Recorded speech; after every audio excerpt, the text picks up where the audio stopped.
Hello, everyone, and thanks for tuning in once again to Captain Hunter's podcast. I truly appreciate you guys tuning in, subscribing, sharing, liking, thumbs upping, and all that kind of stuff.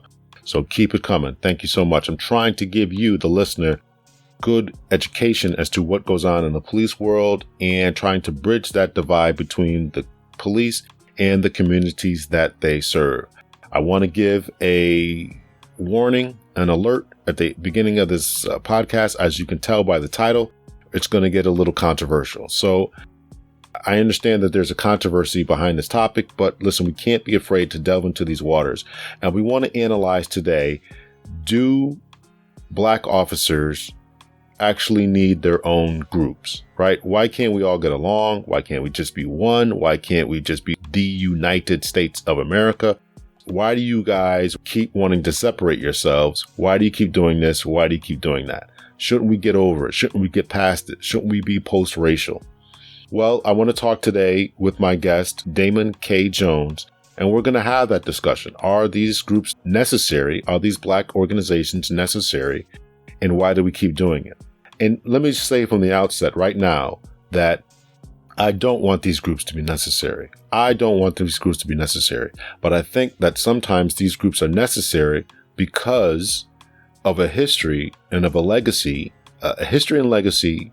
of past injustices and practices, right? That was the origination of these types of groups. No matter what organization you're a part of, if you are a member of an electricians organization or even the Masons, right? They have their own separate groups. And why was that, right? There's a reason to that. So there's a history and legacy that we have to really deeply explore, these histories, number one. And number two, we have to look at in context of what's going on today. Are these groups necessary for today? Is it necessary that people continue to separate themselves? Well, let me say first and foremost, as I said previously, I don't want these groups to be necessary. I want to be able to just be an officer and not a black officer. I want to be able to be a citizen in the United States and not a black citizen or not an African American, right? These qualifications and these hyphens that we had to put before us. We are going to explore a little bit of that today with my special guest, Damon K. Jones. Before we jump into it, let me just remind you guys to rate, subscribe, and to share. You can support the show through Cash App, through Venmo, through PayPal. All of those are CPT L Hunter. Also, remember, I have a Patreon page, Captain Hunter's Podcast on Patreon. Please subscribe to the show. Your donations will only help to further the cost of the show and defray any costs that I have coming up. So having said that, let's get into the show. So this is about my guest. Damon K. Jones is a 27-year veteran of the Westchester County Department of Corrections. Mr. Jones has served 13 years as a union delegate for the Westchester County Correction Officers Benevolent Association, or COBA. Mr. Jones has participated in the contract negotiation, welfare fund, and labor management committees. Mr. Jones is currently the New York State representative of Blacks in Law Enforcement of America. From 2006 to 2010, Mr. Jones served as the Northeast Region President of the National Black Police Association. Mr. Jones also served as a national board member and chair of the National Membership Committee of the National Black Police Association. In July 2014, Mr. Jones gave expert testimony on police policies and procedures and how they rate towards communities of color, the International Convention on Elimination of All Forms of Racial Discrimination, the U.S. prison system, and human rights. I'm going to ask for people to go to BLEAUSA, BLEAUSA.org. That's Blacks in Law Enforcement of America.org. This is the organization that Mr. Jones is a part of. During the episode, he's going to talk about a News One special that has been featured. It's a 3-part series, so make sure that you all go to that and check it out. What drew me to Mr. Jones, BLEAUSA.org, there's an article that appears on the website, and it talks about a firefighter who used racist language and yet received his promotion. It was a white firefighter who used some racist imagery, put it around, up and around. But this was years ago. It was a number of years ago. And so what caused this to come to light in this modern time, I believe it was over the summer, was that this officer who had previously used racist imagery now was promoted on his job. This organization, the Blacks in Law Enforcement organization, spoke up against it, wrote an article, and addressed it. So I wanted to speak to Mr. Jones about his activism concerning this particular case, firefighter, because once again, this is about the communities that they serve. This podcast isn't strictly about law enforcement. I'm going to talk about corrections, the medical field. We're going to talk about a number of things. I really highly recommend that people read up on a number of stories that they have on this website. Read over and look over this News One special report. It's a 3-part series. The first part is Black versus Blue. Second part is Policing Black America. And the third part, Liberty and Justice for All. So they also have a number of other articles that can be explored on the website. Without further ado, ladies and gentlemen, here's the interview with Damon Jones. Thank you, Damon K. Jones, for being on our show. Thank you so much. I appreciate it. No problem. No problem, man. It's my pleasure. Okay. So just tell us a little bit about yourself. I did read your bio, but just tell us a little bit about yourself and what you got going on, what your plans are for the future and things like that. Well, I'm a correction officer. My profession that pays the bills is I work for the Westchester County Department of Correction. I'm on my 30th year. And I'm also co-owner of Black Westchester magazine. I am the New York State representative of Blacks in Law Enforcement of America, and also I'm a co-founder of the Westchester Black Political Conference. So I keep myself busy. It sounds like you do. So you're a state rep for the Blacks in Law Enforcement. So is that an elected position? Yes. No, that organization started 10 years ago, and at that time I was the Northeast Regional President of the National Black Police Association, and we had little disagreement, big disagreement with the president at that time. His name was Malik Aziz. I believe he was the deputy chief of Dallas Police Department. We didn't like the way the organization was going. They was not addressing issues on the national level, which national organizations should. So myself and a couple of other members decided to leave and start Blacks in Law Enforcement of America to actually give Black communities a voice from a law enforcement perspective and retired and active law enforcement professionals. Okay. The organization is fairly active then, right? I see that in your newsletter that you are constantly putting out articles about and addressing not only situations that are happening in New York, but situations around the country. Yes. We try to give that voice.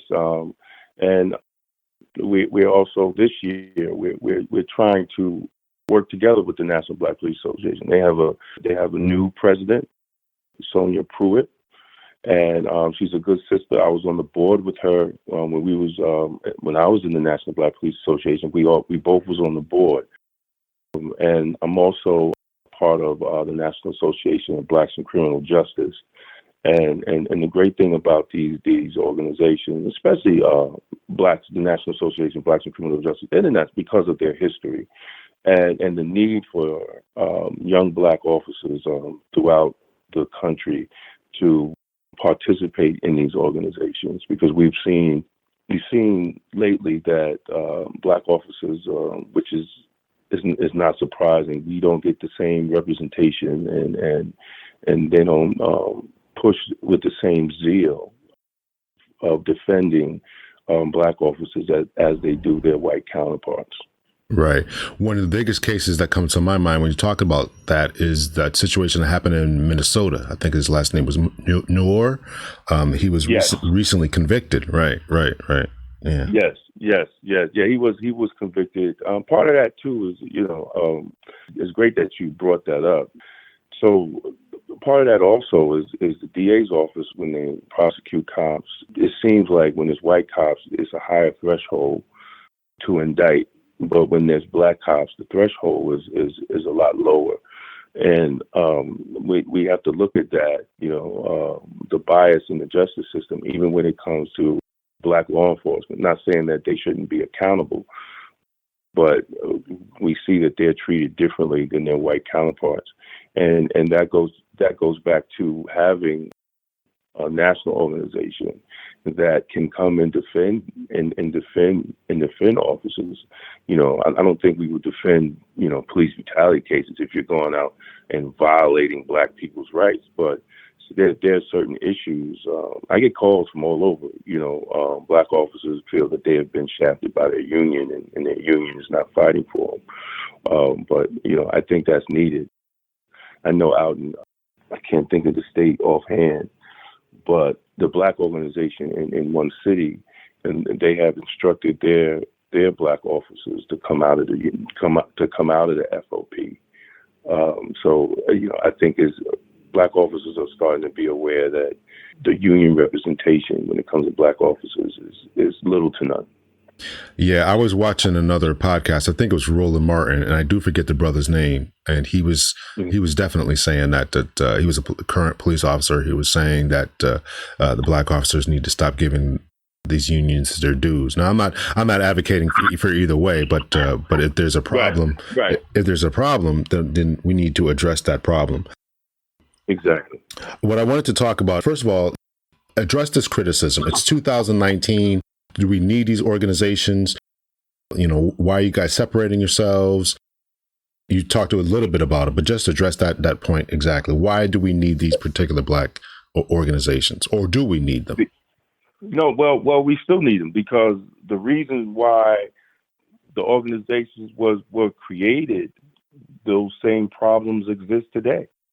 When the first black law enforcement organization was created in Houston, and the issues were, racism, being treated unfairly. Those issues exist today. I mean, it really hasn't changed. We might have more black faces in managerial positions, but it's still the culture of policing. It's still racist. It's still biased. I mean, it's the DNA. That's what it was created for. It was created to enforce the slave codes and the black codes. I mean, stop, question, and frisk was created from how the patrollers used to stop and question slaves. So, I mean, nothing has changed, and the attitudes towards black people haven't changed, and the attitudes for black people in this culture haven't changed. Just having a badge on, don't let us not be fooled that the attitude for black officers changed. That's sad and terrible, right? We'd think that we had come so far, but apparently not in some people's minds. You're absolutely right. I remember when I first joined the National Black Police Association in 1992.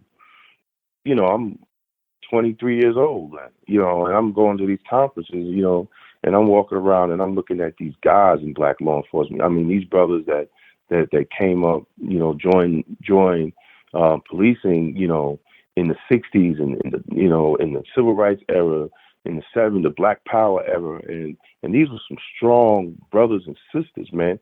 And I had that feeling like, wow, man, freedom is just around the corner. You know what I'm saying? Like, right. Like these brothers. And then 20 some odd years later, I'm addressing the same issues that they were addressing in 1992. Yeah. That's really sad. Do you think that we will ever break it? Do you think we'll ever get to that level that these organizations aren't necessary, that people really are completely judged on their performance and their abilities rather than the color of their skin? You ever think we'll ever get there? I believe all ethnic organizations are necessary, right? Even if it was peachy keen in the police department, I think all ethnic organizations are necessary for networking, for gaining knowledge, for the conferences. The conferences are beautiful. But I think as the reason, white organizations organize differently than black organizations, right? Black organizations were created to fight the racism. White organizations are created to keep power. Mm-hmm. It's a difference. It's a difference in why these organizations, you know, and the reality is white organizations, you know, really don't need, because, you know, like people say to me, well, what if I make, you know, a white police association? I said, you already got one, your local police department, right? Because we're outnumbered, right? We're out usually in police departments, you know, unless it's like, you know, like Jacksonville, Mississippi, where that it's like a 90% black police department, right? You rarely see police departments like that. You know, I mean, they're out there. There are a few, but they're very, very rare. And if you look at the numbers, I live in New York, Westchester County. Like, you got Westchester County. This is New York, right? This is you know, where people think black folks is doing good in New York, right? Black folks is doing good. They're making money, got big houses, Mercedes Benzes, Gucci, Louis Vuitton. But then when you take a city like Yonkers, New York, which is the third largest city in New York State, out of 300 officers, they got 12 black cops. And when I tell people that, they laugh like you did, like really? Like, they got 12 black cops. They had more black cops in the 80s than they do in 2019. Okay, so let's address that, because I went out right before I retired. I was part of the recruitment team, and I've been talking about this and dealing with this. I read an article in the Chicago, I want to say it's Defender, Chicago Tribune or Defender, one of those magazines out there in Chicago, where they were talking about their inability to attract black officers. I was there. I went to numerous colleges. We went to barbershops. We went to churches. We can't get black officers to come out. I was hired in 1995 during the Clinton crime bill. They targeted black officers. We all came on. And now today, fast forward to 2017, 18, 19, we can't get black people to want to become police officers. So speak about that. I think is the lack of accountability of law enforcement within itself to attract black people. My wife is a detective for Mount Vernon. We have 2 children in their 20s and early 30s, and they don't want to be police officers. They don't want to be a part of the system, right? You know, because of what they see. Even though, you know, they see me out there, they see their mother out there doing work in the community, giving back to the community, being good law enforcement officers, right? Right. But their experiences, you know, they not just what they see, but their experiences themselves with other law enforcement officers in other jurisdictions and other cities.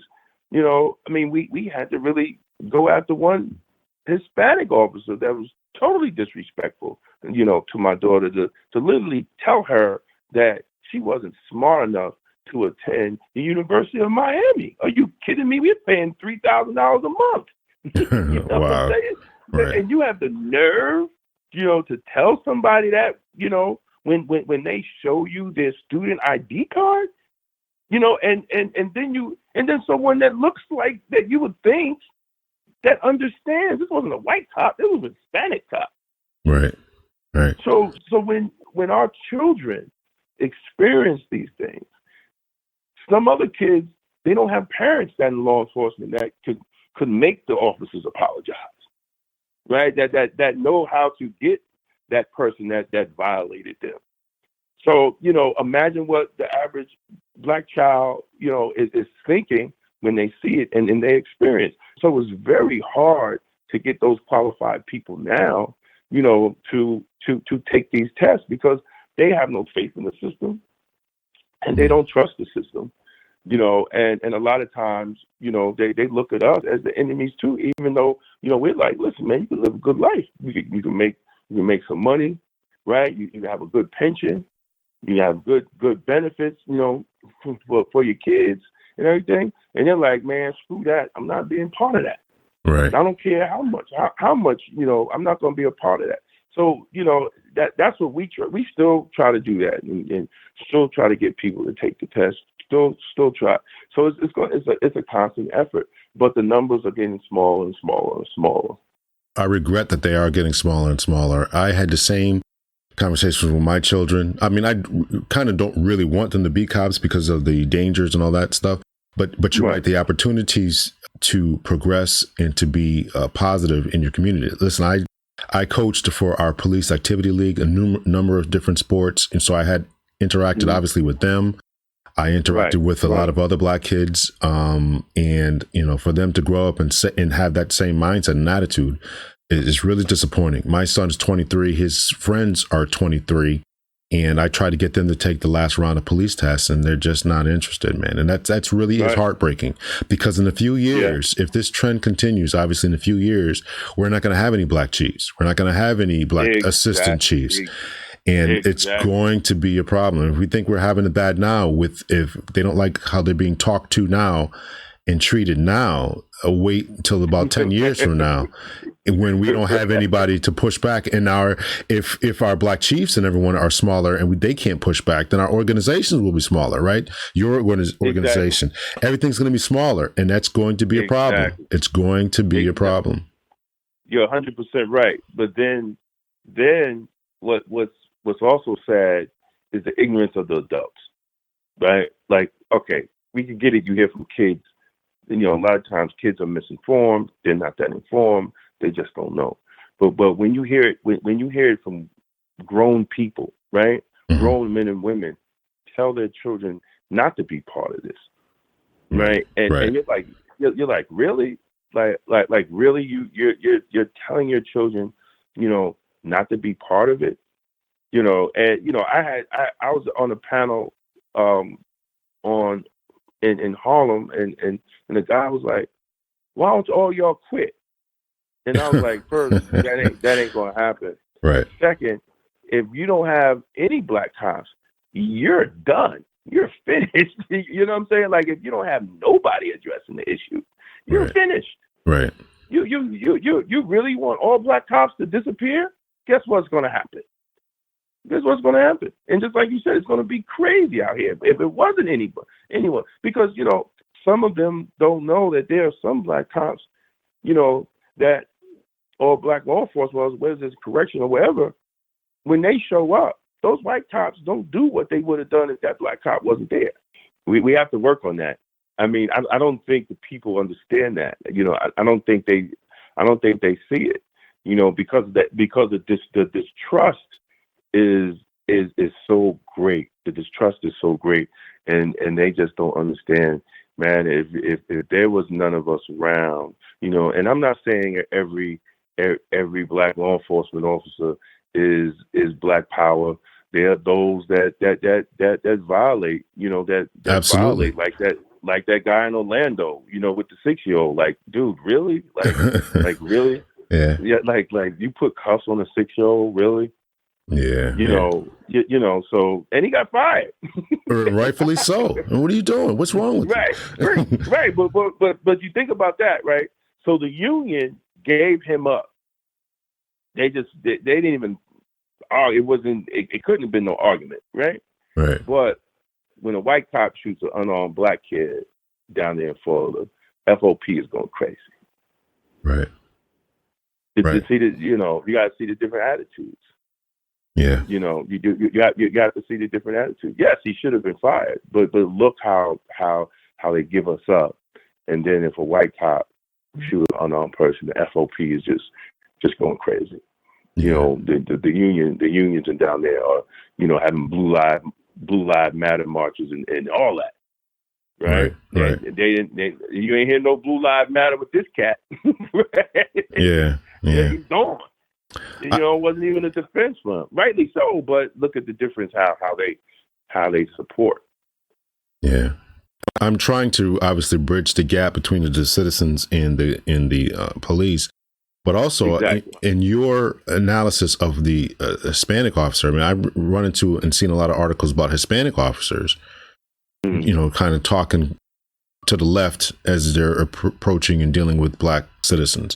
I really regret and lament that. And I really wish that Black people, for whatever reason, are seen as the absolute other in this society. And until we change the perceptions in people's minds, we're always going to be treated in this way. And I can remember this sister who was in Miami, once again, Miami, and she was walking. You probably heard about this story. She and her friend were walking, and this guy points a shotgun at her. She then runs around the corner, calls the police, and the officer who gets there, there's a female officer who gets there and a male officer gets there. I think both of them are Hispanic, and and she's hysterical. Obviously, somebody just pointed a shotgun at you, so she's hysterical. She won't calm down. Somebody and this, that, and the other. And the officer then arrests her for being disorderly. I mean, what is wrong with you? Right. What is wrong with you?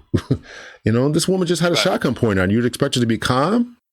So I don't understand this lack of empathy that we often get when dealing with the police, and it's got to stop. But again, if we don't stop it, then who's going to stop it? It's cultural and systematic. When you get people of color, whether it's Hispanic, Latino, blacks, even blacks, right? Or you could put in blacks, and you could split them up. You have the island blacks. You have different groups of blacks. They still look at black people through the lenses of the culture, right? And the police society, the police itself. Because, I used to say to my wife, I said, well, when they tell you, right, it's us against them, right? And I asked them, well, who are the they? Who are the they? Right. Right. If we're law enforcement, we got to have a description of who they is. Who are they? Right. Right. So who are we looking out for? To that is against us as law enforcement. Who are we looking out for? It has to be a description of them, and usually the description is people of a darker hue. There was a brother. His name was Detective Christopher Ridley, and they just unveiled a memorial for him in White Plains, New York, and this is the first memorial, and probably the only memorial for a black cop that was shot by white cops in White Plains, New York, and it was so interesting, around his death, because he was the day.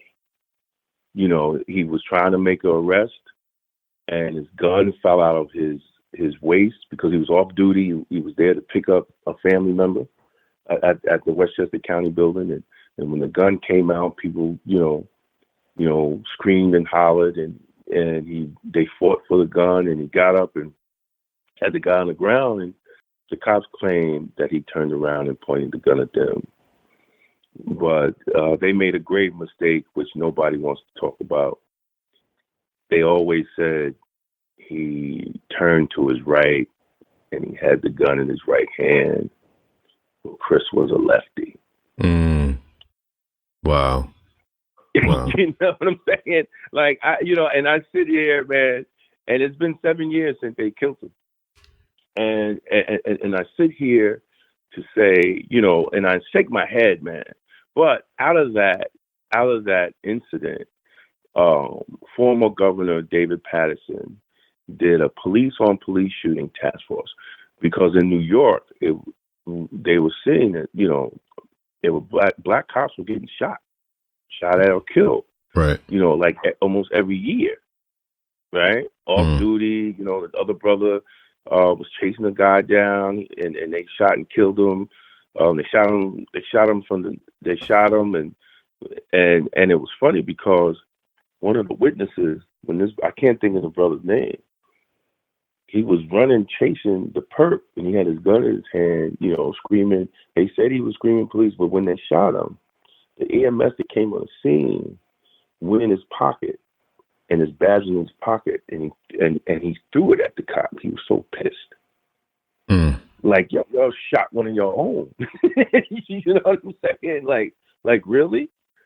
But out of that, there was a report. You could Google it. It's called the Police-on-Police Task Force. Governor David Paterson is the only study that looked at police-on-police shootings, and the main finding was that racial bias, conscious or unconscious, plays a role in the police decision to sue the subject. From out of that report, and I will take a look at it, out of that report, are there any solutions to it, any resolutions? Okay, now we know what the findings are, but how do we fix this problem? Are there implicit bias classes or? Yeah, the usual, the usual racial sensitivity, review of use of force policies, the usual. Yeah. The usual. But to me, that was that part of the report. It was like, okay, that's something we all knew. Right. But now you have a report. Now you have an actual report that says, this is the problem.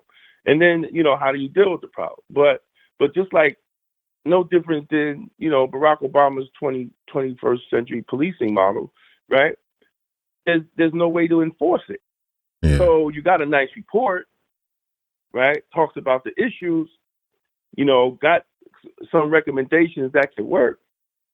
But how do you enforce it, right? And then the 21st century policing model, police departments across the nation turn it into what was that dance challenge? Like, you got police departments out there dancing, looking stupid, but they're saying, "Oh man, we're doing the 21st century policing." I said, that has nothing to do with it. Yeah. So they took it, they took it and they flipped it into nothing, and you got people walking around talking about, "Oh, we're doing 21st century policing."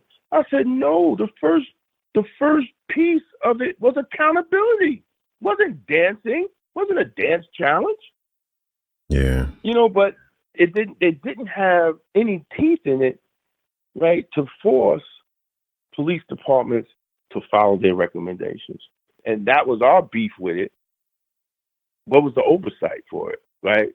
Right. Would you take away government funding? You have to do something. Like, okay, if y'all don't follow this, we ain't gonna give you government funding. You just ain't gonna get more guns and toys and trucks and all that great stuff that police departments like to buy. Like, they didn't attach it to any of that. So it was a good piece of paper, but there wasn't any follow up on it. Yeah, we definitely need legislation with some teeth in it, and I think that's the answer, is to attach some type of funding. Okay, your department won't get any toys. Your department or your city. We're not going to pay for pay for your roads, or you want some school after school programs where you got to fix your structural racism problem with your police and or teachers or fire departments or whoever, right? So you got to meet all these different criteria. It's not just exactly. But politicians are scared to do anything with law enforcement departments. They might feel that they're anti-police. I made a post yesterday on Facebook. I said, isn't it funny that New York State banned flavored e-cigarettes? Right. In a blink of an eye, but have yet to make police brutality outlawed in the state of New York.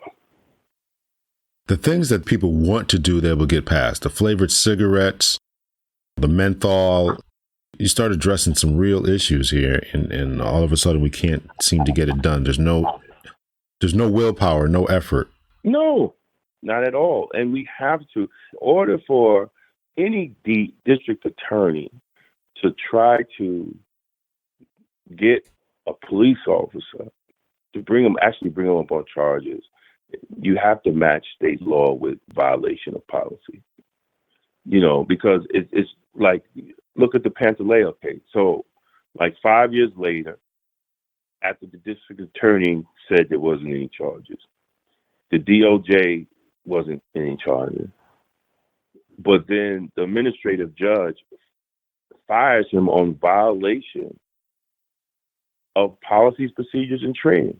Why is not he brought up on charges? Yeah, that is confusing. And that's what our recommendation was to the state Senate. First of all, any law enforcement officer, right? And especially, I'm going to speak from New York State perspective. We're trained. You go through the academy.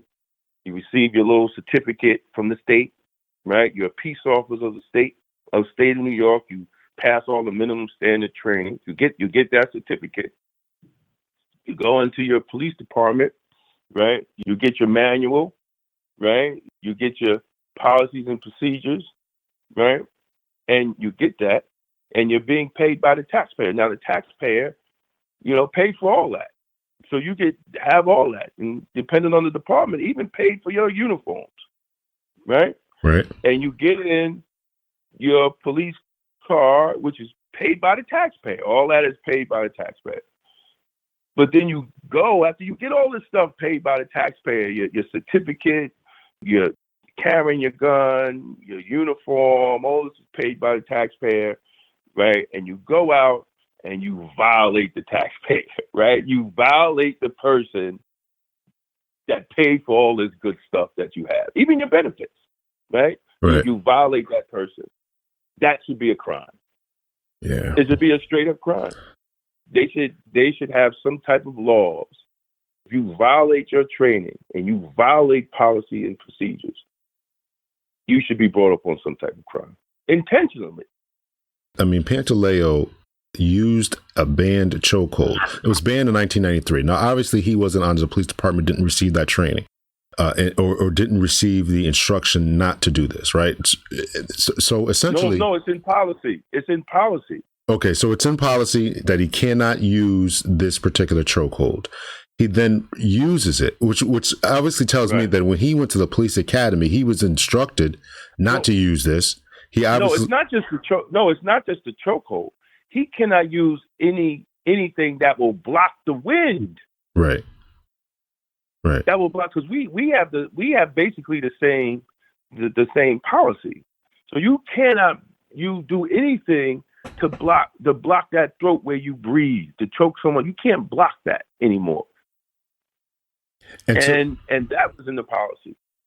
So it is confusing to me as to how this did not rise to the level of prosecution in the state of New York. I mean, obviously, it again goes to this implicit bias that people have against Black people, number one, criminality, number two, and they're obviously tying those two together, him allegedly selling cigarettes or whatever they claim he was doing or not doing, whatever. And it's just, what was the other thing I was going to say? Oh, and just this pro-police bias that no matter what the police do, we want them in our society. And I think that is very destructive to all citizens, not just Black people, but Hispanic and white citizens, right? If no matter what the police do, if they're always seen as correct, then this is a problem. This is an issue.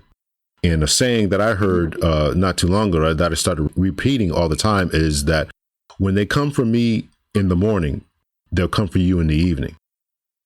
I got an episode coming up when I'm going to talk to a white guy who felt the full brunt of this. Right. His name is Michael Bell. That is going to be coming up, and he felt the full force and brunt of this, and he admits that he thought that this was just something that was isolated in the Black community until he faced police corruption, police cover up in his own city of Kenosha. And when they started covering up the death of his son, then he realized, okay, this is a systemic problem that I thought would just happen with them, with Black people, and they were whining and complaining. Essentially, this is what he's saying. And until it happened to me, now I see that this is really a problem. And he's gone on and talked to NAACP, and it's a really good interview that's going to be coming up. No, that's great. Yeah, definitely remind me of that, man. I want to listen to that. Yeah, because and that also happens, to Black cops, know, so they get in and they're playing along and they're doing all this stuff. Then all of a sudden something happens to them, and they're like, yo, I never thought, they would do this to me. I'm like, really, bro? Like where have you been? Like really, where have you been? And you try to defend them, because a lot of times when it's blatant racism, but getting back to Pantaleo, we also have to understand the political aspect of it.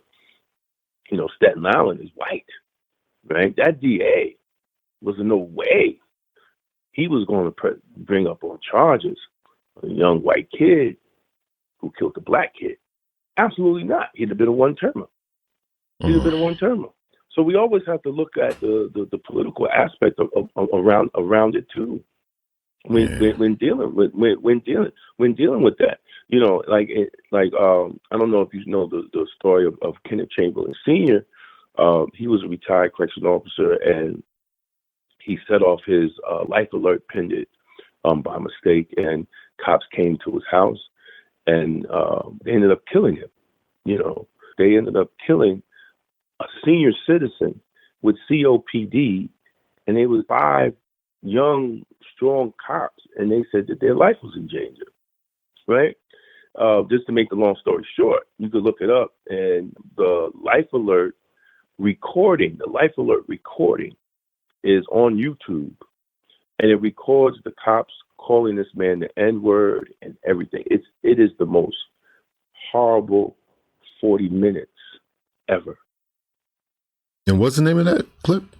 Kenneth Chamberlain. His name is Kenneth Chamberlain Sr. Just put in, just YouTube Kenneth Chamberlain Sr. And everybody that's listening, please, because the reason this didn't get national news because it happened the same time around Trayvon Martin, and it didn't get the press, but it should have, because you have recording of cops calling this man the N-word and taunting him and banging on his door and taunting him. And the DA had the nerve, Janet DiFiore at that time, she had the nerve to say that the cops used, because we were screaming, we said, look, it has to be a hate crime. This is a hate crime. They called this man the N-word and they killed him. She said that the use of the N-word was a tactic to distract. Oh my God. Let me tell you, and the saddest thing about it wasn't probably no outrage. The black politicians wouldn't touch it. We only a handful of black preachers will come out, right? But a couple of months later, a swastika was painted on a dumpster at a middle school, and the parking lot was full of preachers, politicians, and everybody to denounce it. So, you know, when people say Black lives don't matter, you know, we get it. But also, when there's no outrage from the Black community, right? Black lives has to matter to Black people. Well, that's first and foremost, most definitely. Let's get into why I really want to have this conversation. So I saw your article about the firefighter in, I think it was Yonkers, Westchester. Where was that? In Yonkers, yeah. Yeah, who was promoted, who had a history of using racial animus and posted something on social media. So just talk to us a little bit about that story. Yeah. Well, there was a Yonkers firefighter who got promoted to lieutenant after he had made a real racist post. Yonkers is the same city I told you they have 10 black cops, right? And the same goes for the lack of numbers of black firefighters, right? In the Yonkers fire department. This officer made a post of a black man sitting next to a gorilla, and on the post said that this is the number 1 and number 2 on the Yonkers Fire Department test. So they were outraged when it first happened. I was told that they did take 75 days from him. Now, you know, we know, right, it's a difference, you know, being suspended for 75 days, or, you know, you done built up a lot of comp time and vacation time, and you just give up 75 days, but you're not hurt financially because you're not actually suspended. So we don't know where those 75 days came from. Right. And I think if they just took whatever time that he had, does not really teach this young man a lesson, because he doesn't really feel it, you know, as an actual suspension. So So I don't know because, so after the, I guess the little outrage that happened, it flared back up when they found out that he was promoted to lieutenant. Right. So we put out a statement addressing it. The community had a press conference, but at the end of the day, he's promoted. And it, I think I know Mayor Mike Spano of Yonkers. I've known him since the 90s, since when he was assemblyman. His cousin used to be our union president, and I've known him for a long time. And he dropped the ball on this one, and I said it. I think I said in the other interviews, they really dropped the ball on that. Now, is there any way they could have prevented him from being promoted? I would assume that Yonkers, fairly sizable city, has some type of municipal testing process, some civil service testing process. So probably not, because some people have said that they, in New York, they can only pass you over 3 times. Okay. The 4th time, if you're reachable, they have to make you, because you could go to court. So it's like a 3-time rule or something like that, which I never looked into it deeply, but I do know from experience there was a captain that our job didn't want, and she always scored hundreds, So she, after the 3rd time, she was like, "Yo, this is my 400. They ain't got no choice but to make me, or we going to court." So it's something with the 3 times. I'm not real sure, but I don't know how many times that they passed them over, or if they passed them over, with the actual facts on if they passed them over. That would not happen if he posted a swastika, right? They would put him in a station underneath the station, right, and just be happy you got a job. The lack of sensitivity, for Black people, even by politicians that say they're Democrats, is horrendous. But we don't, So the question is, my question with them was, well, what are you going to do now? Right? He's promoted, right? The city's not going to take it away from him, because then they'll get a lawsuit. Yeah. So seems like nothing could be done, right? I mean, right. It's nothing. The only thing that can be done is be more awareness, and it's like I told people, I said, look, November 5th is coming around. The mayor is running for re-election. I don't even think he has a Democratic candidate. But if he does, vote for the damn Democrat. You talk about voting and changing administration, but this problem is very deep and difficult to overcome. And matter of fact, you wrote another article called "Across the U.S. Police Contracts Shield Officers from Scrutiny and Discipline." You wrote this back. No, I didn't write that. I didn't write that one. We posted that one. One I didn't write. Okay. Yeah. There's some of them that I didn't. Okay. There's articles that I posted from other publications. Okay, so you posted the article "Across the U.S. Police Contracts Shield Officers from Scrutiny and Discipline." So this is a really good article, and it just talks about the difficulty in the situation that you're talking about, where the police contracts make it so people will get these promotions. It's difficult to fire them, difficult to suspend them, or they just get their vacation days taken away in lieu of suspension. And I can remember being told when I was coming up through the ranks, that the reason police departments will give up their days, police officers will give up their days, vacation days and things like that, is because you don't want to hurt their families, because of some impropriety, which I guess is a really good and sensible thing. Number one, I think that needs to be across the board, Black, white, Hispanic, Asian, whatever, so that's fine. That doesn't work.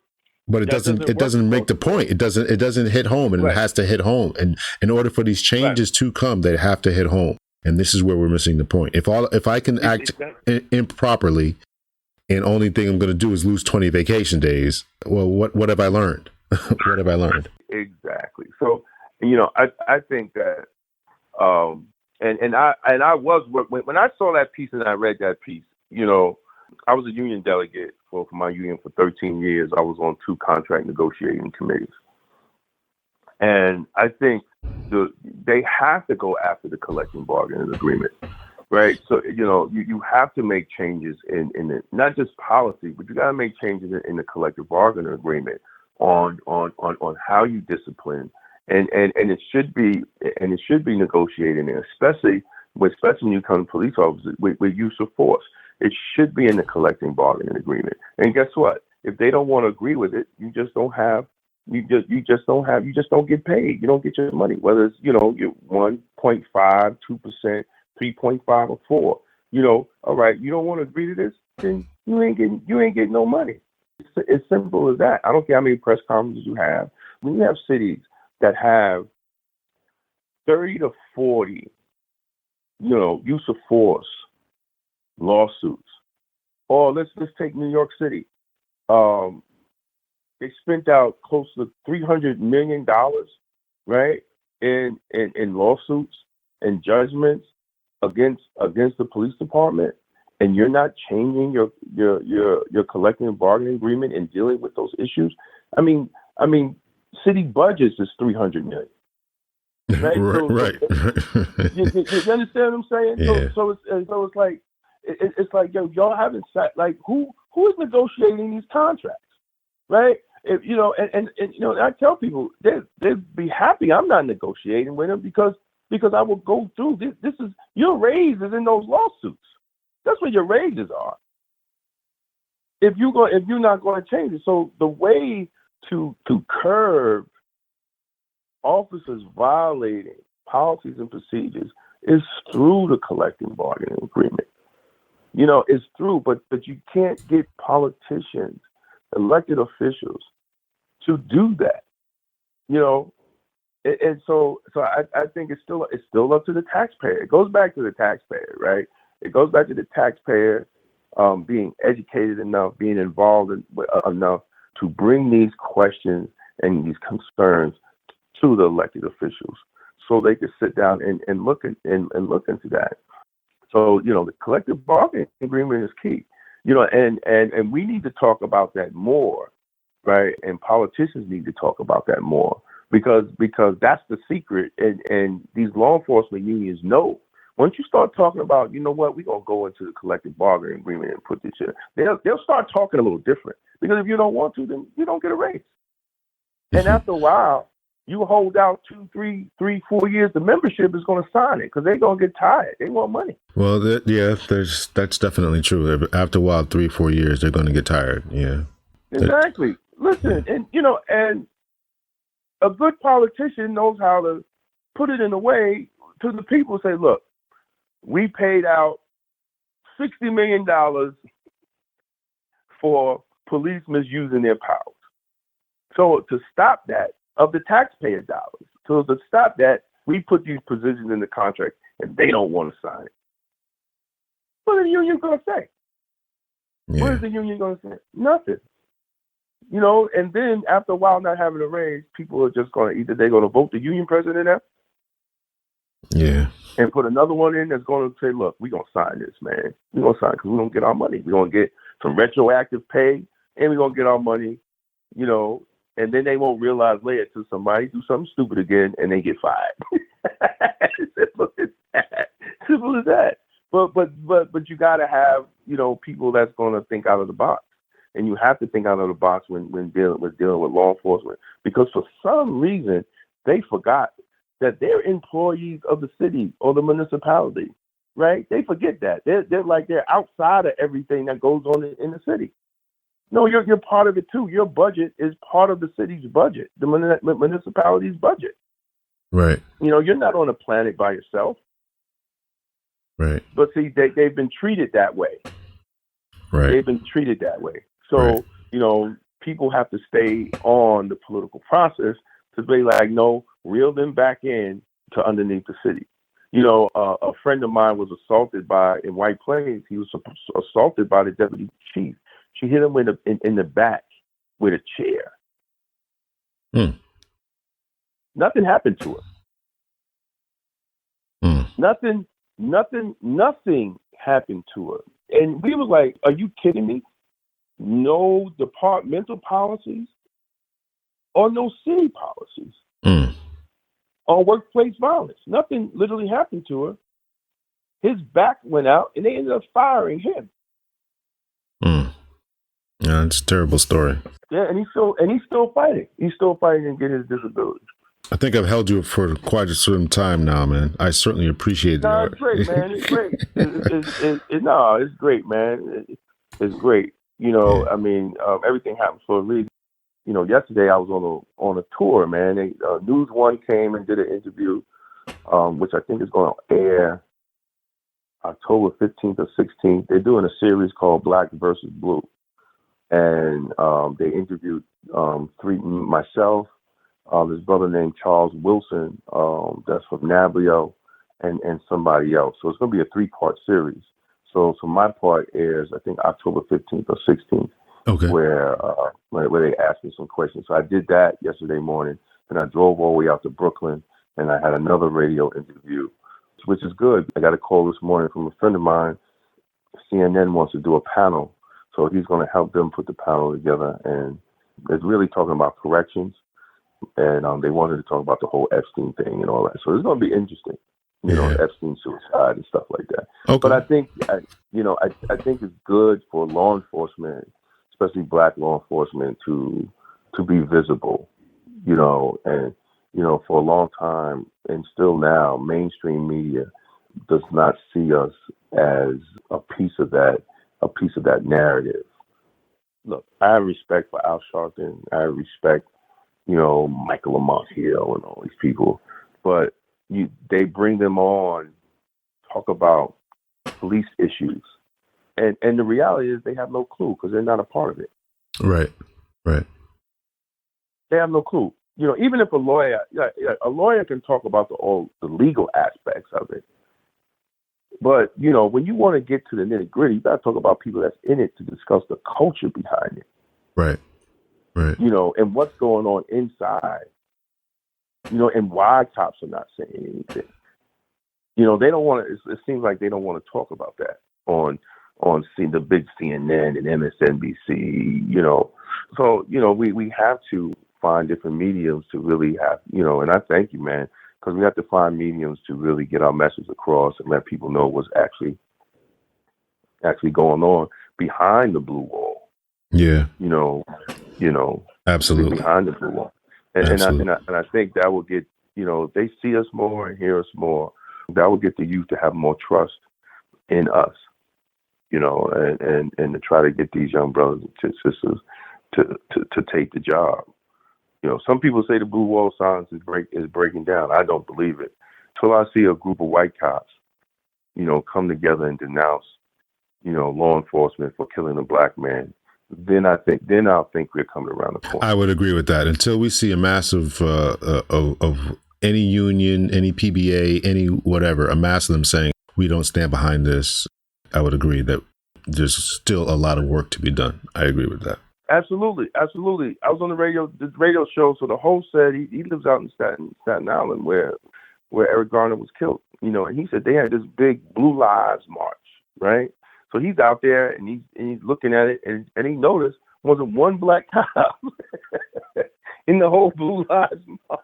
Hey, listen, I reached out to Blue Lives Matter, man. I went on their webpage, I hit the contact, and I have not heard back from them. So I don't know if you have any ins with them, but I'm reaching out to them. I have no ins with them. Well, if anybody, my name, they'd be like, absolutely not. If anybody out there is listening, man, you got to contact Blue Lives Matter. I want to talk to them.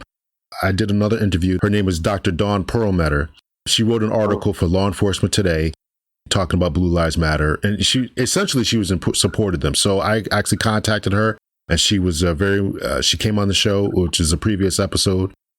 And she was very good, very nice to talk to. And she actually agrees that it was a mistake for Blue Lives Matter to co-opt the name of Black Lives Matter. She agrees that was a mistake on their part. And I want to have a conversation with them and ask them why are they doing that? Number one, why are they doing it? Right. And, you know, what do you hope to achieve by this? All you've done is separate yourselves. It seems as if you're saying it's the police against black lives and there's no black officers. You know, hardly any black officers are agreeing with this premise. What's the point of this? Exactly. Like, I don't agree with that Blue Lives stuff, right? And the only reason they say that is because we're the ones that overwhelmingly being shot and killed, by police. But what do Blue Lives Matter say about the Detective Ridley Memorial, a black cop being shot by white police? Right? So does his blue life matter? His black blue life matter when he's shot by his counterparts? See, and that's a question you might ask, right? So, okay, since blue lives matter, so let's take it, a black cop was shot by white police and there's a memorial. Would Blue Lives Matter support that memorial? Right. Because if they don't, then it's just a racist response. And in the culture of policing, thinking that black lives really have no value to even matter. Why should y'all matter? We matter because we're the officers. Y'all don't matter because y'all have been the victims of our oppression since they were police officers. Yeah. There's nothing new with that. It's a terrible shame, and that's not going to help to bring any kind of resolutions or diffusing to the situation. And it's troubling. I mean, this is not, I'm sure that you're not, and I know that this podcast is not dedicated towards hating anyone or hurting anyone, black, white, whatever. No, absolutely we just want equality. We want equality. And, if there's a situation going on out there, if an officer is behaving badly, black, white, or whatever, if they're behaving badly, we want them punished and more than likely off the force. And that just doesn't seem to be happening on a consistent and equal basis. We have police officers in the case of the Samuel DuBose case, where a police officer in Cincinnati, University of Cincinnati, leaves the University of Cincinnati campus, drives around, pulls someone over, stands on the side of the car when the guy pulls off, shoots him in the head, and they can't get a conviction over that. I can't understand that. I can't understand that. I can't understand. Right. But also, when you're dealing with the jury, I mean, do black lives even matter to the jury? Exactly. Exactly. The police have a narrative that they are right? And remember, too, man, we are trained to justify our actions, good or bad. Right? We're trained to do that. We're trained to put that pen to paper and justify our actions. We know how to do it. We know how to do it really well with nice words and things like that, But what happened is the cell phone, right? The cell phone came out, and you would get oh man, black guy got shot by a white cop, or black guy got killed by police, and the commissioner comes on TV, he reads all the reports, and all the reports are matching. For the 3 officers that was on the scene, they got that shit coordinated and everything. So he comes and blah, blah, blah, blah, blah. And this is what happened. And, they feared for their life and blah, blah, blah, blah, blah, blah, blah. Right? And next thing you know, 3 weeks later, the video comes out. Crazy. You know what I'm saying? Crazy. And it's like, okay. See, and that's another thing. When I came into the job, it was an old saying by the old timers, right? You don't want to go down to Foley Square, right? Foley Square was the federal courthouse at that time. Right? Whatever you do, you don't want to go down to Foley Square. I mean, the old timers always call, write the truth. You never want to go down to Foley Square because you don't want to be caught lying on the report. Right? That the old timers, black and white, don't matter. That used to be, it used to be a saying. They used to say it so much. It just stuck. It stuck with me, right? That's all the old timers used to say.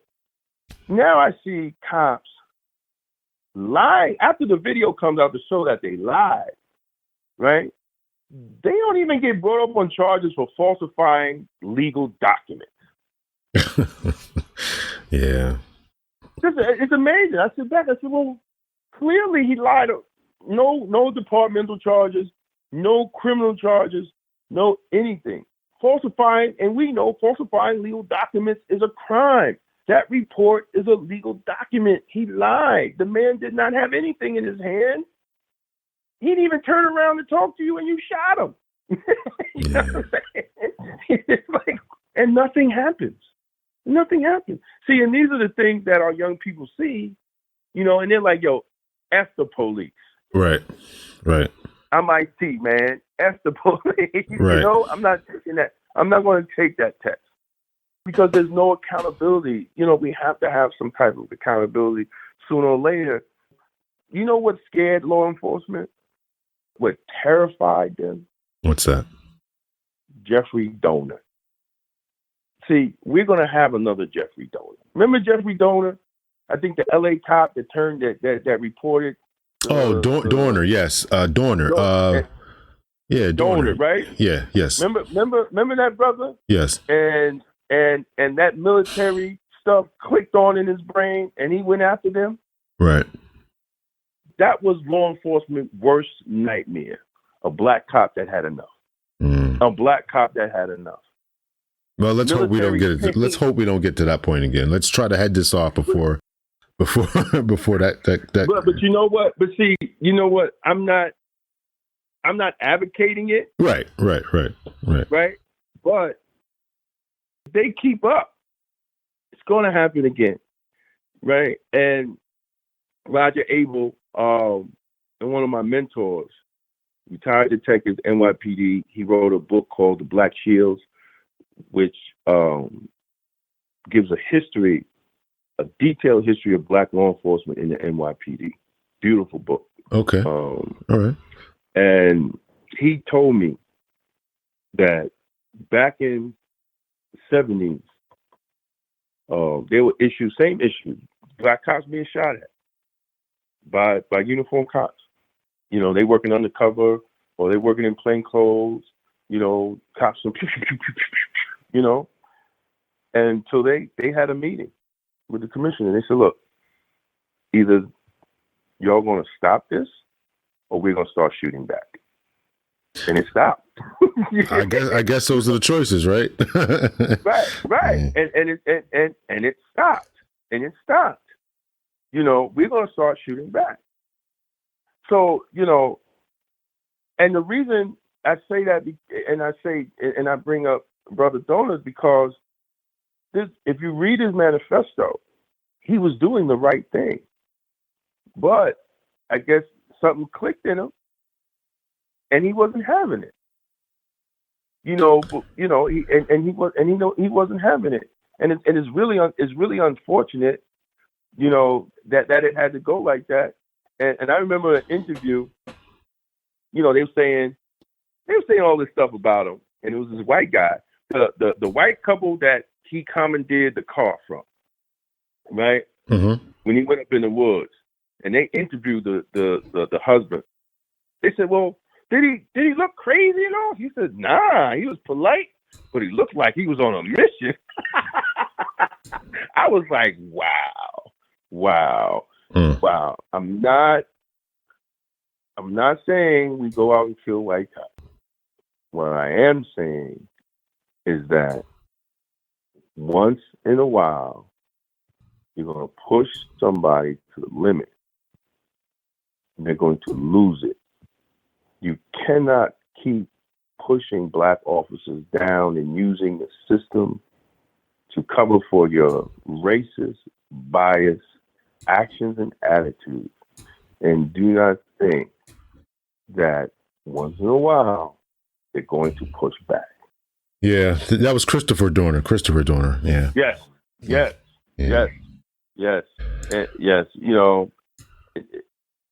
It's a shame. He shouldn't have done it, but the thing that they did to that brother, just because he reported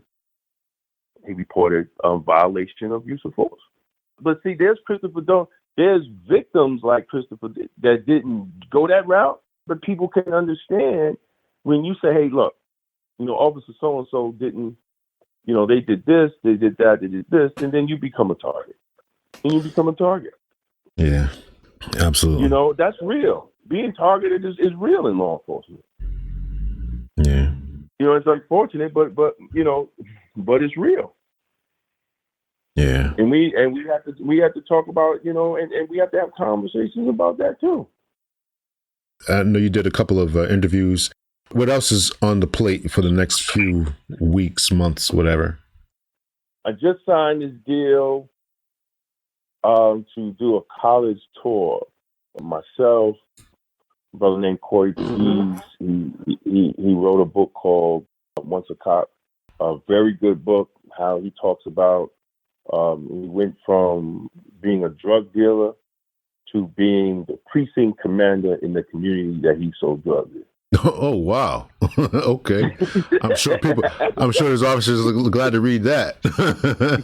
yeah. He came under fire, man. He came under fire by the Post because he had an interview where back in the days, man, it was big drug gangs, the Supreme Team, and big drug gangs, and they put out a hit on two cops. Wow. He was saying when he was out there in his drug days, he didn't know that like the guys on the block, the same dudes, because that's what it was in Queens. So I think I lost you for a minute there. He put out there was two cops that had a hit on him. Was he one of the ones that had a hit on? No, he wasn't. He wasn't the one that did the hit. But he said, in his drug days, he knew who the guys were. Like back, it was way before they put it. But he, like the guys that killed him, dude, like I've seen them cats, around. Okay. Right. Okay. When you hang in that society, you see people. Right. So they just twisted it up. Oh, he supported the guys that killed the cops. It was crazy. And NYPD went after him. He was already retired. They went after him to take his guns away and all that. He ended up suing NYPD. And he was like, it's messed up, but it sold mad books. Yeah, I can imagine. I know it would. So I mean, so we're gonna go different colleges and talk about being black, in law enforcement, and then I'm working on another website, basically on health and nutrition. Okay, nice. Yeah, it's nice. Yeah. I went straight plant-based diet. My mom's passed like 3 weeks ago. Sorry to hear that. And thank you. But in the process, I started taking care of her. And I noticed, I was on the same medication she was. And she had open heart surgery and all different stuff. She had a leg, and she at the end they ended up amputating her leg, and her leg got infected. But I say that I was just, we were going down. I didn't want to go down the same road, But then as I started looking into it, not only eating healthy is better for you, but even doctors do not prescribe being vegan, going plant-based, and which is documents that's proven going that route does reverse diabetes. It does reverse heart disease. It does reverse cholesterol. It does reverse all the ailments, especially in the Black community, that kill us because we lead in that. We lead in obesity. We lead in all these issues, all these health issues. Black people, we lead in that. So I thought it would be good, not just from a standpoint of healthy living, but I think it's a public safety issue as well. That we need clean eating, for our community. Yeah, no, I agree with that. I definitely agree with that. So we're working on it's going to be called Plant-Based Power, and we're targeting communities of color. We're going after obesity. We're going to go after good have good health, and we're going to give good references for people, and hopefully we could do some change. We're going after schools, more of a plant-based food. And remember, Michelle Obama put out that whole initiative, and people laughed at her. Yeah. Oh, she's crazy. What is she talking about? But she was talking about fresh vegetables and gardens, and she was on point. Of course she was. She was on point, but they laughed at her because the medication lobby, the medical lobby, the medical supply lobby is big business. They don't want you to get off these medications. Of course not. Of course not. You know what I'm saying? Of course not. They don't want you to get off these medications. They want you to stay on these medications so they can get paid. You know, I mean, you know, they argue about Medicaid and Medicare, how so expensive. You know, then teach people to eat better. Yeah, they're not going to do that. They are not going to do that. Exactly. But I think the whole movement, man, is definitely growing.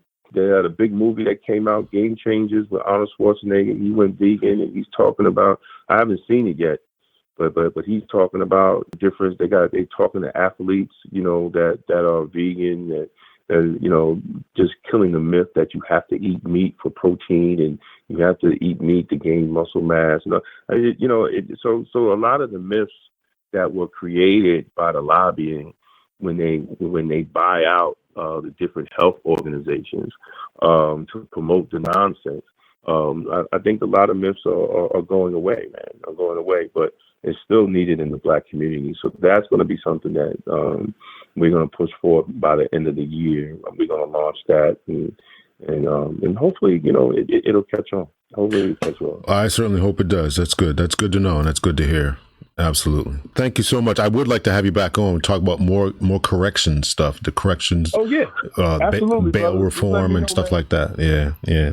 So you got my number, brother. Just let me know whenever you need me to come on, man. You know, I ain't got no problem. My wife always want me to keep busy. I know that's right, man. I know that's right.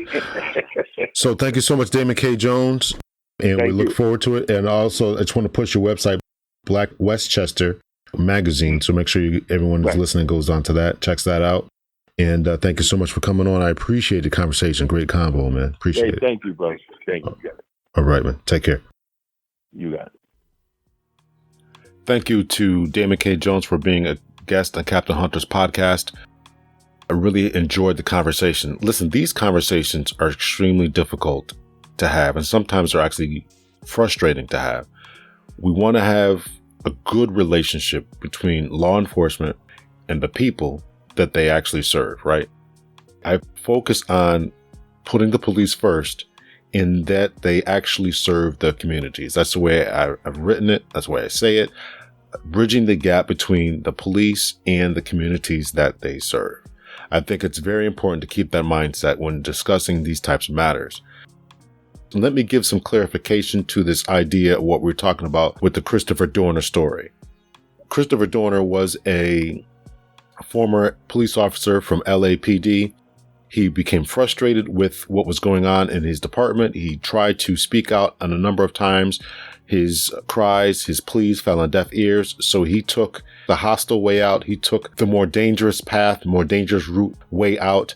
I certainly do not want that. I certainly do not advocate for that. I certainly do not believe that it is going to be necessary for these types of things to change. So, Cap, are you saying that if things don't change, that officers should take these types of matters into their own hands? Absolutely not. I don't think that violence is the way to handle any of these types of situations. When you understand terrorism and terrorist acts, you understand that no system has ever changed because of terrorist acts, right? So taking to whether it's Islamic terrorists or whether it's Christopher Dorner or anyone who thinks or acts like that, when you take the law into your own hands and when you start going off killing innocent citizens, then you're only going to cement people in their thought processes. You're not going to make any type of change. So I want to make change by dialogue. I want to make change by good conversation. And that's understanding both sides of the street. I had a conversation with a friend of mine who said that he was in fear that my show is becoming too radicalized and too much of a racial type of show, racial type of podcast. That is not my intention, but I think that we have to talk about these problems. And I think that, as I mentioned before, and as we tried to illustrate today, in today's episode, that many of these circumstances and these problems are really historically and racially based. By exposing this and by having this aha moment, we can actually move towards some type of resolution, right? We can fix this problem. I am not convinced that any of these problems cannot be fixed. I wouldn't be having this conversation if I believe that we just going down this path and there's nothing we can do. I believe that we should take these detour signs. We should learn from our past mistakes, learn from our history, acknowledge the history, right? Not talking about it is not going to make this history go away. So let's acknowledge the history that many police departments have had as far as their relationships with the Black community, the gay community, other unions besides the police. So understand this history, and that way we can make and build a better world for tomorrow. So I hope that clarifies my stance, and I'm sure that my guest stance as well. We're not advocating for violence. We're not advocating that frustrated officers of any stripe, of any ethnic background, take up arms and start killing innocent civilians, or start killing their coworkers. I'm not advocating for that. He wasn't advocating for that. Nobody wants that in any way, shape, form, or fashion. What we want is dialogue. We want justice. We want equality in the rank and file of the police department. And then that equality, that sense of justice will then be emulated on the street when the officer is then dealing with the public. That's all we're asking for. So that's it, ladies and gentlemen. Thank you so much for tuning in. Until next time, listen, I say it all the time, and I'm not just talking when I say this. Write me back on the email, cptlhunter@gmail.com. Rate the episode, rate the podcast, subscribe to it, share it on your email, share it on Facebook. You can even make clips of it, put clips of your favorite moments on Facebook, clips on Twitter, clips on Instagram. Rate the episode, subscribe to the episode, and share the episode. And if you have a show topic, please write me back. If you like the show, if you want to see something different, you want to see some things change, write me back. Let me know what you think about the episodes, what you think about the show. If you have my number, absolutely give me a call. Hit me up on Instagram, CPTLHunter. Twitter, I'm starting to tweet more, CPTLHunter. Follow me on Instagram. Follow me on Twitter, CPTLHunter. Remember, you can support the show through Venmo, through PayPal, and through Cash App. All of those are CPTL Hunter, Captain L Hunter. Just think about that, Captain L Hunter. So make sure that you rate, subscribe, and share, that you support the podcast, and let me know if there's any show topics that you want me to talk about, or if there's a guest that you want me to have. So that's it for now, ladies and gentlemen. Until next time, thanks for tuning in. Take care. Much love and peace.